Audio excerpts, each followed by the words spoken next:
വടക്കൻ മലബാറിൽ മഴ ശക്തിപ്പെടുമെന്നും ജനങ്ങൾ ജാഗ്രത പാലിക്കണമെന്നും മന്ത്രി കെ രാജൻ പറഞ്ഞു. എല്ലാ ജില്ലാ കളക്ടർമാരുമായും ആശയവിനിമയം നടക്കുകയാണെന്നും ശബരിമല തീർത്ഥാടകർക്ക് അടക്കം നിർദ്ദേശം നൽകിയിട്ടുണ്ടെന്നും അദ്ദേഹം വ്യക്തമാക്കി.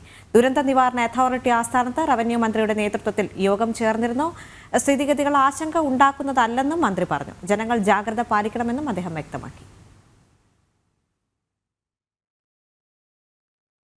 ചുഴലിക്കാറ്റ് തമിഴ്നാട്ടിൽ നിന്നും കുറേ മാറി കർണാടകത്തിൻ്റെ ഏതാണ്ട് കേരളവുമായി അടുത്ത മേഖലകളിലേക്ക് കടന്നു കഴിഞ്ഞു. ഇന്ന് വൈകുന്നേരത്തോടുകൂടി കർണാടകത്തിൻ്റെ അതിർത്തിയിൽ നിന്ന് മംഗലാപുരത്തിലൂടെ കണ്ണൂർ, കാസർഗോഡ് ഉൾപ്പെടെയുള്ള വടക്കൻ കേരളത്തിൻ്റെ വഴിയിലൂടെ നാളെ ഏതാണ്ട് ഇതേ നേരമാകുമ്പോഴേക്കും അറബിക്കടലിലേക്ക് പോകും എന്നുള്ളതാണ് ഇപ്പോൾ കാണാൻ കഴിയുന്ന മുന്നറിയിപ്പുകൾ. സുരക്ഷയുമായി ബന്ധപ്പെട്ട എല്ലാ ക്രമീകരണങ്ങളും കേരളം നോക്കി. NDRFൻ്റെ 4 ടീമുകൾ ഇപ്പോൾ തന്നെ കേരളത്തിലുണ്ട്.